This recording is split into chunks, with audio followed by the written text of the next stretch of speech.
Welcome to the Queen Trail Podcast.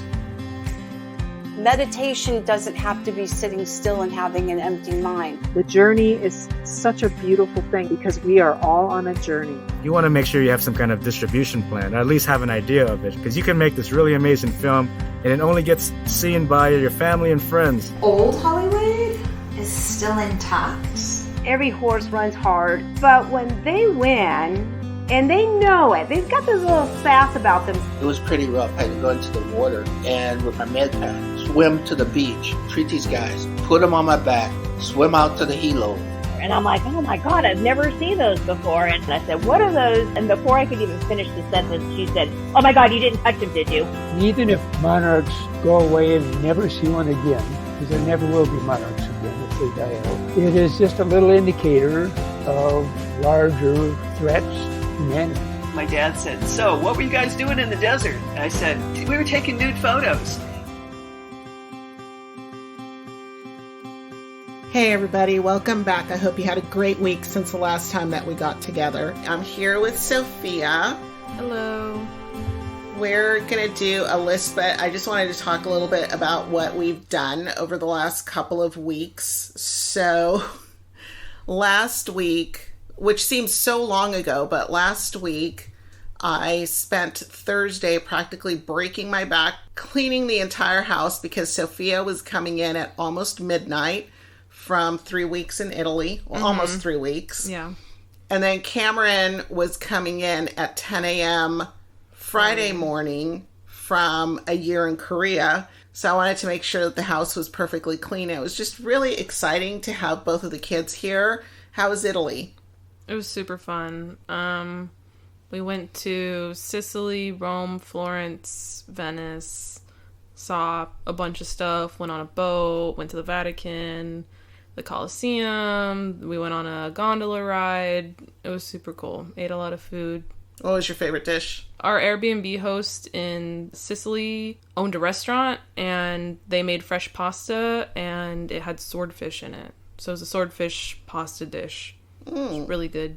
Was it caught locally right there? I'm think sure. So. Yeah, I assumed so, but it was really good, like fried really well, and there was eggplant and tomatoes in it. So it was super good. It was like a pasta alla norma. Yeah, with tomatoes and swordfish. It was like fresh pasta. It was really good. Oh, that sounds really good. What did you do? Where did you go in that boat? Or it was a catamaran, you said? Yeah, it was a catamaran, so we were able to swim. I'm not sure what port it went out of, but we kind of went to a couple coves. I forget what they're called in Italian, but they're kind of like cavern type things. And we stopped at about 3 of them and had half an hour to 45 minutes to swim around and stuff like that. And there were fish in the water. There was an ice cream boat. It wasn't like gelato. It was just like packaged ice cream, but it was good. How long were you in Italy, in Sicily for? And it wasn't Sicily, right? It was... Well, yeah, Sicily's the region. Terrazini was where we were. It's a small town. We were in Sicily for about 5 days, and then we also visited Palermo, which is the capital of Sicily. And then we flew to Rome. We were in Rome for about 3 days. We went to the Colosseum, the Vatican, the Trevi Fountain. And then we took a train from Rome to Florence. We were in Florence for about 3 days. We went on the old bridge. You did go on the Ponte Vecchio. Yeah, we went on the bridge. Oh, okay. Yeah, it's all gold shops. It's all jewelry. Because the Medici family didn't like that there were butcher shops there, so they made them leave. We saw the David. We didn't go see the Birth of Venus because we didn't order tickets ahead of time, and it was like a 2-hour wait sometimes. And then we took a train from Florence to Venice, which was really cool because when you come in over the water. And then we took a boat from the train station to our hotel. We were there for 3 days. We went on a gondola. We walked around. We did most of the shopping there. I think we were near St. Mark's Square. Nice. That was a good vacation. Yeah. What else did we do last week? Yeah. Spent a day at the museum. We walked. We did some hikes. Did a few hikes. Just hung out.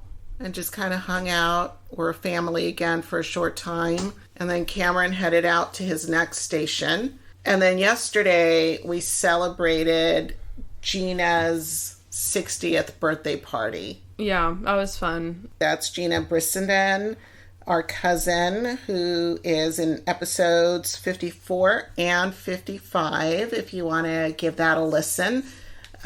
She turned 60, and I'll post a picture, really fun picture of her. She's just such a young at heart person. It was a lot of fun. So that's what we've been up to for the last couple of weeks. And we're going to go ahead and get started on a few of these questions. So the first question is, what could you give a 40-minute presentation on with absolutely no preparation? How public transportation needs to be improved and how we need trains. I don't care if they're above ground, below ground, subway. We need them, and it's important.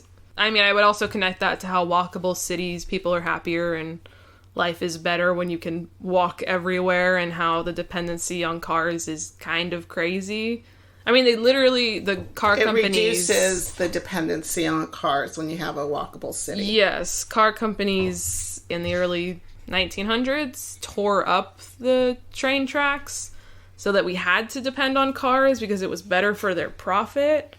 So it was better for their bottom line, but it wasn't just the car companies. It was also like the DuPonts who owned the rubber companies. Yeah, I think it was General Motors that started it. Yes. Yeah, so it was like the rubber tire companies wanted to get away from having the rail service because they would be making more money. Yeah, the oil. It was the oil companies. But yeah, everything, transportation ended up going in a particular direction. Actually, speaking of that, the original fuel that was being made was from vegetables. It was mostly from corn. Yes. And there was a big fight by, people like the Rockefellers who own all the oil, basically, really pushing Congress to say, no, it's going to be fossil fuels. So it's interesting when you go back through history and see what happened. But yeah, I could talk about that for days. Like, it makes me so upset that we don't have a subway system in LA. Like, we do, but it is not anywhere near New York. And New York's isn't anywhere near, like Korea or Japan or in Europe and London and stuff like that. Like, our public transportation is so bad. Well, yesterday we were stuck in what? It Traffic. Should have been a 1.5 hour drive, God. And it was almost 4 hours. We were stuck in such bad traffic. When me and my cousin went to New York, we told the front desk guy where we were from LA, and he's like, oh, like I love LA, like I really want to go there. And we were like, make sure that you have access to a car or you have enough money to Uber around, because New York is so accessible with all the subway systems and it's extremely walkable. But LA is so big. If you want to go to every place, you need a car. You need to know somebody who has a car, or you need the money to pay for an Uber everywhere, because there's bad public transportation. And like, we have buses and stuff, but they don't run very far or good routes. So I could spend an hour and a half talking about all the reasons why we need trains, we need better buses, we need a subway system. Like, I understand we have earthquakes, but so does Japan, and they have a great subway system. So we need to step up our game, is all I'm saying. And also, it'd be better for the environment, less fossil fuels from the cars. Well, and I think the CDC, or one of the health governing organizations, just put out a report that if everybody were to drive electric cars, the smog levels would reduce so much that it would literally add like 5 years of life for everybody. So, we also could put more buildings up because we would need less car parking lots. Like, our parking lots, massive parking lots that we could put housing or parks, have green spaces everywhere like New York does. Like, if we had transportation, we could transform LA into a very green space. Mm-hmm. Yeah. That would be my presentation. What about you? What can I give a presentation in 40 minutes about with absolutely no preparation would probably be the diversity of Los Angeles and the numerous landmarks and why I get so insulted when people go, oh, downtown Los Angeles is just drive-by country. I'm like, what? Do you know what is in Los Angeles? Just the history, not just downtown Los Angeles, but of course Hollywood. I know that a lot of it has degenerated into these almost circus-like attractions. Well, especially in Hollywood, you know, you're going from one touristy, divey attraction to the next, to the next. Of course, you have all the stars on Hollywood Boulevard, which are great, and that's free. But there's a lot of old places there, historical places there that are not necessarily geared towards the tourist. And then the enclaves that are in downtown Los Angeles, there's Little Armenia. There's, of course, Koreatown and Chinatown, which and is... Alvera Street. And you've got Alvera Street, which actually connects to Chinatown because both of those places were originally studio sets. They left the sets up. They became their own little attraction places. There was a big fire at one time, and that's why you have like the Chinese American Museum on one side of Alvera Street, and you have to walk maybe a mile or two to get over to the rest of Chinatown. Yeah. So, you know, there's a lot of history there, and I think I could probably talk about all of the different things. And, you know, we're just sitting here talking about how sprawling it is. I mean, Santa Monica is part of it. You've got the two Getty museums. Which is why you could do your presentation, and then I could do mine. And then we could be like, this is why transportation is important, because if you want to see everything in a reasonable amount of time, you need to be able to transport people around, and it would increase tourism for California and LA. Even though we have a big economy already, it could really improve our economy if we just had good public transportation. I agree. You know, when we were in Korea, it was so incredible to be able to just get on these subways that then could just very easily transition to a bus. It was so easy to travel in Korea. And I know when I was in Germany and Austria and Italy, I recall that was all really easy transportation. I've been to Costa Rica a few times, but I've never used the public transportation there, so I can't say what that's like. Yeah. I don't know if I'm assuming they must have some trains. They have buses. They probably have some trains. I know we wanted to take the bus, but the cousins wouldn't let us. You know, that's like the one nice thing about having family in other countries is everybody being so helpful and taking time off, and you know, of course, you see things that are really amazing but are not touristy. Yeah, like the beach with all the seashells as the sand. Well, Conchal is one of the best known beaches there in Costa Rica. But that was cool. I mean, I don't think we would have figured out where it was, you know, because you have to walk through a beach to get to it. Yeah, Brasilito. But yeah, there were other things that we saw that was like, oh yeah, and like we went out into the rain and saw the dam. Was it a dam?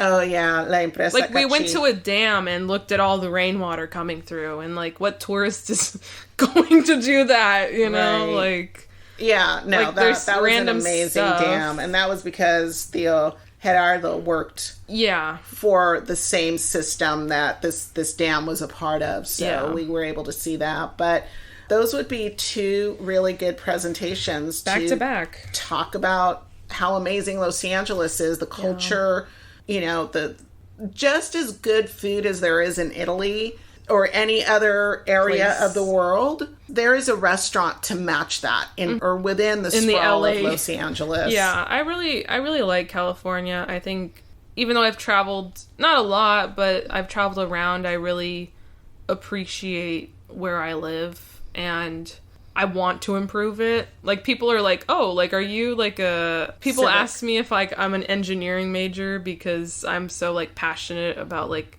transportation. And I'm like, no, but like, you know somebody who like could fix that, because I'm willing to talk to them, you know, I'm willing to be like the poster child of being like, no, like California is amazing and LA is great, but we could make it better. We can do things to make it better. And more accessible. Yeah, and more accessible and easier for tourists to travel around, which would improve our economy. And then we could use that money to improve even more, and we can use it to help, like, homeless crisis and other things that plague us. We could do a lot with the money that we could bring in if we improved our public transportation. Yeah. That's the end of my TED Talk. Thank you. That was probably 40 minutes. If you didn't have to sleep, what would you do with that extra time? You know, sleep is a weird thing. It's like we have to plan to be unconscious for a certain amount of time. Yeah. I do enjoy it, though. I feel like my life is improved by sleep. I mean, I know we need it. Well, yeah.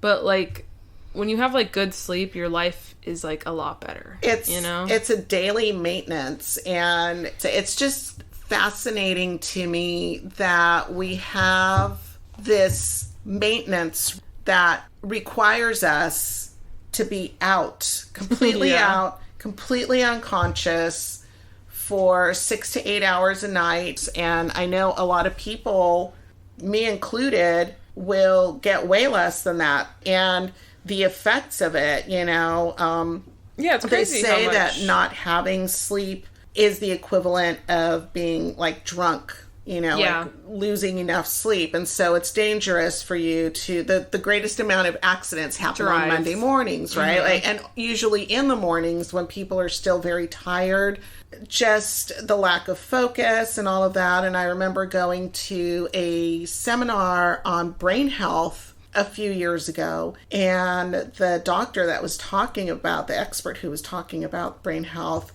said, you know, when you sleep, it's kind of like your brain is getting washed. Your cerebral spinal fluid actually goes in there and flushes out all of those convolutions in your brain. And it actually flushes away a lot of those beta amyloid plaques, or keeps them from sticking. And if you're not getting enough sleep, it can contribute to things like Alzheimer's and a lot of different chronic diseases. And it just fascinates me how complacent we are about sleep. Yeah. And like you said, how it weighs on you. Like, man, I really want to do this, and I am so freaking tired. I need to stop and go to sleep. No, it gives you, like, it gives me anxiety, at least. Like, when I'm tired and I need to do something, or it's not even like a need to do something. It's kind of like, oh, I want to go drop this package off or go on this errand. But it's like, if you're so tired, like, you can't do anything, and then you kind of sit there and you're kind of like paralyzed by this like anxiety that you're like, I need to sleep, but I have to go do this other thing, you know, like when you're studying. Yeah, it doesn't work better. Like, your brain works half as fast, and your motor skills are worse, and like that's why jet lag is like awful, because you're not sleeping at the right time and your body's all messed up. And you know, what would you do with the extra time if you didn't have to sleep? If there was a way to accomplish all of this maintenance, you know, bodily maintenance stuff. I think I would study more. I don't study very much because I get stressed and I'm tired. And I think if I wasn't tired as often as I was, I would probably study more. But also use it for, like, relaxing or crocheting or watching movies, hanging out with friends. It would be a bit weird because it would, you know, it'd be daytime and then nighttime, but you would be awake still. So, I mean, maybe we could take classes at night, like nighttime, like, you know, 12 a.m. class. Like, it would be very weird because I feel like the days are broken up by your sleep. And I feel like it would just feel like one continuous day for the rest of your life. Like, a little bit. Like, it would feel... But also, if you didn't know a world without sleep, then it wouldn't feel weird. Right. You would need to do something to break up your days. I'd probably exercise more. Go on more walks. I wonder, it's a weird question. I mean, like, well, first of all, let me answer it. If I had more time in the day, I would probably learn a whole lot more about... Learn a new language. I would learn more things, and I would write more. You know, and that's one of the things where when I mentioned studying, I think that the times that I've really felt like sleep was such a burden to me is when I was going to college and studying, and I just couldn't study a minute more, but I really needed to study because I had to go to sleep. And that interruption makes a big difference in the storage of the information or the data that you've just absorbed.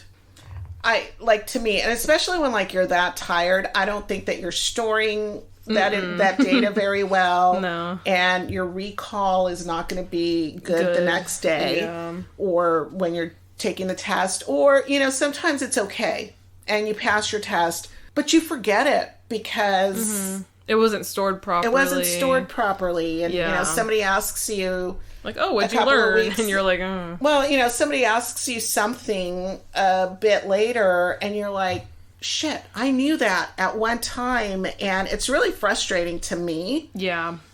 When I know that I knew something and I cannot recall it now. And it was because whatever reason. I mean, it's like normally I don't even know why I can't recall it. You know, too much time has passed in between when I knew something, or too many experiences have transpired and in between, and, you know, there's too much of a space either of time or experiences or, you know, shit that's jam-packed in there, and now I can't recall it.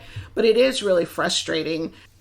And then the other times that it's really been an enormous burden to me is when I'm writing and I'm on a roll, but I'm feeling that pressure of needing to sleep. And I know that if I do not get everything that's in my brain onto this manuscript, I'm not going to get, like, you're in a particular mode.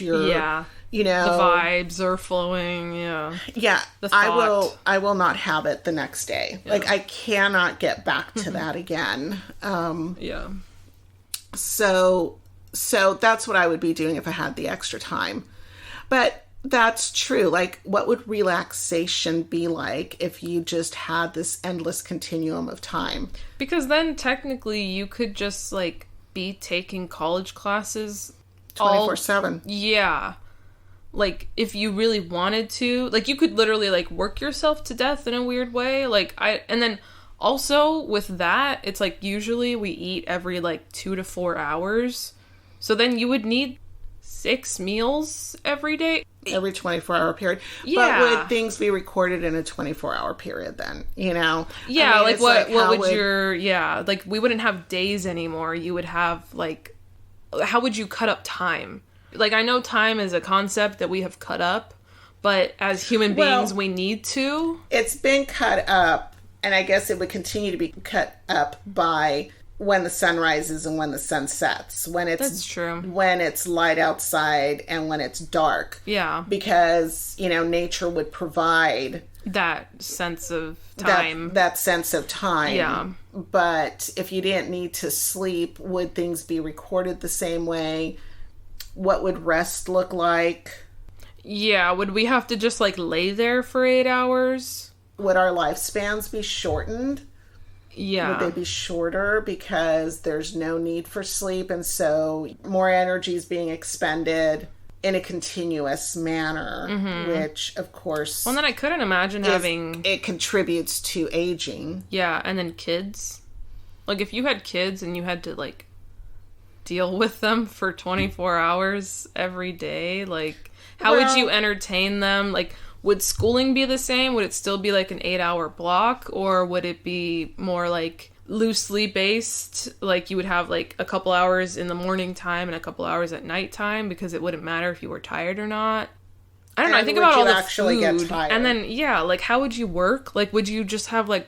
You would. I mean, I guess everything would pretty much be 24 hours as well. But also in this reality, would you never know that we weren't sleeping? Like, it would just be a normal thing, you know? Like, to us, it would be so foreign, but in that world, you would just be like, oh, yeah, we don't sleep. Like, that's not a thing. We probably wouldn't even have a word for sleep, honestly, because it wouldn't happen. It wouldn't exist. Yeah. But then would we be the only animals that sleep? Would other animals sleep? We're getting too philosophical about it, but it is it's a good question, but would you need it brings rest? up a lot. Exactly. Like, you know, would tiredness it'd be cool to continue go on exist? vacations and be up for 24 hours, like be awake for the whole time.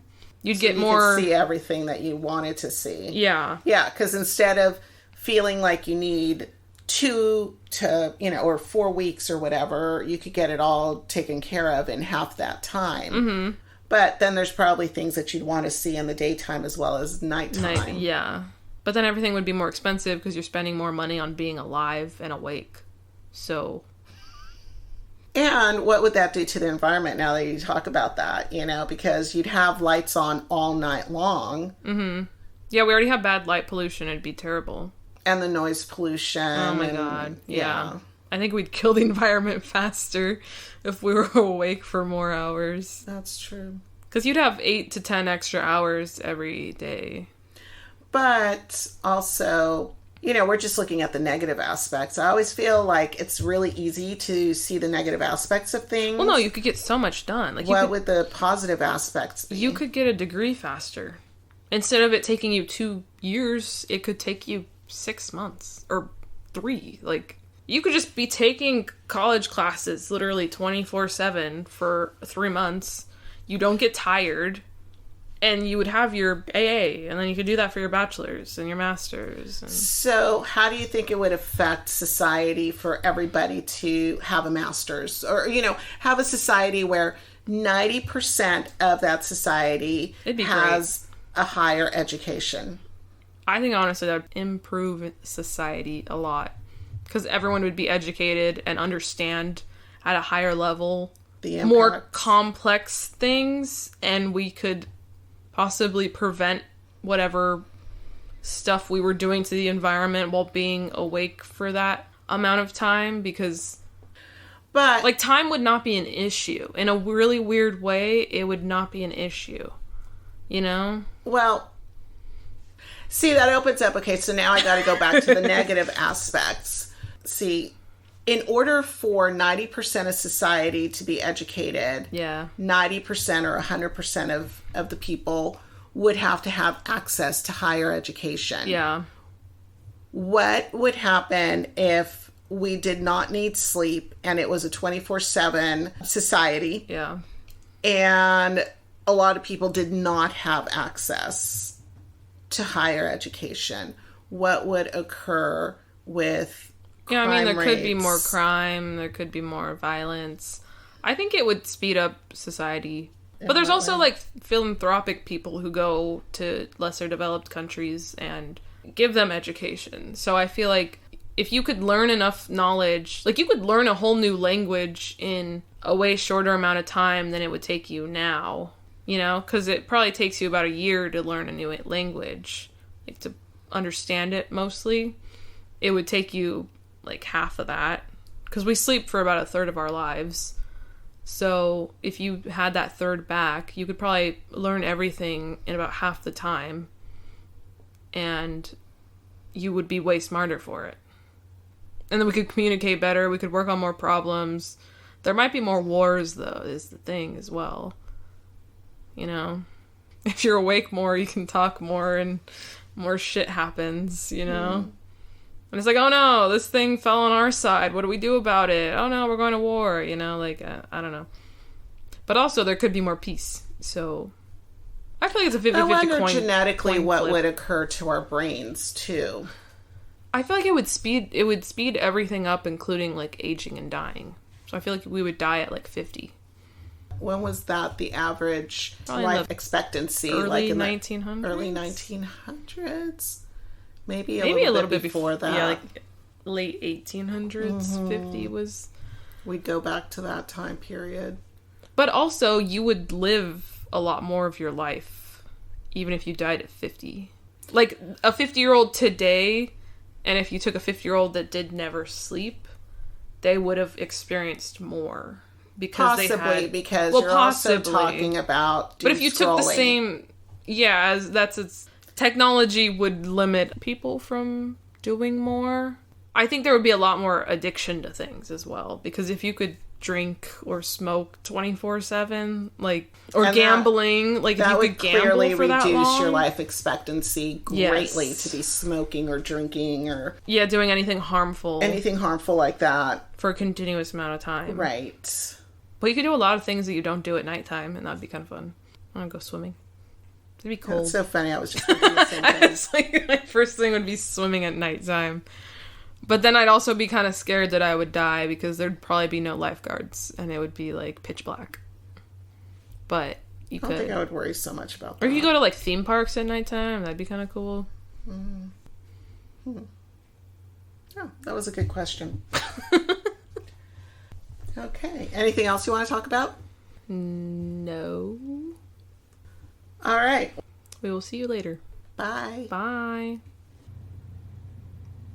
Check out the show notes for selected links and keep sending me your questions and comments. We're always looking for the next amazing story. So if it's yours or someone that you know, drop me a line with the information. The world needs more amazing stories. Please take a moment to rate this episode because your ratings really do help move this podcast closer to the top of searches so that my friends and I can reach more people. I'm looking forward to sharing more upcoming In the Company of Friends talks with you. So please be sure to follow me on the socials and the .com, all at The Queentrell Podcast. That's TheQuintrelle Podcast. I am Sil Annan, The Queentrell, and until next time, I wish you passion, adventure, smooth travels, great sleep, elegance, and beauty.